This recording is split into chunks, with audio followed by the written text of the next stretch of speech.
மகர ராசி நேயர்களே, 6ஆம் இடத்தில் இருக்கக்கூடிய சூரியனும் குருவும் சில உடல் உபாதைகளை கொடுக்கலாம். அதிக அலைச்சல் உருவாகலாம். ஆனால் இப்படி அலைந்தால்தான் நமது வேலைகள் சரியாக நடக்கிறது என்று எல்லோரும் நினைத்து கொண்டு இருக்கிறோம். அதன்படி நமது வேலைகளை செய்ய வேண்டியதுதான். ஆனால் சரியான ஓய்வுகளையும் எடுத்துக்கொண்டு செயல்பட வேண்டும். இல்லாவிட்டால் சில நேரங்களில் இந்த அலைச்சல் மூலமாக உடல் உபாதைகள் ஏதாவது ஏற்படலாம். காலிலே ஏதாவது வலிகள் ஏற்படலாம். இரத்த கொதிப்பு, இனிப்பு நீர் என்று சொல்லக்கூடியவர்கள் சற்று கவனமாக இருக்க வேண்டும்.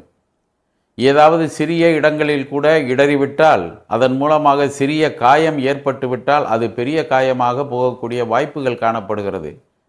ராசி பலன் என்பது எல்லோருக்கும் நல்ல காரியங்களை, அதாவது நல்ல விஷயங்களை எடுத்து கொடுத்து அதை சரி பண்ணக்கூடியது என்பதுதான் என்பதையும் புரிந்து கொண்டு நீங்கள் நடக்க வேண்டும்.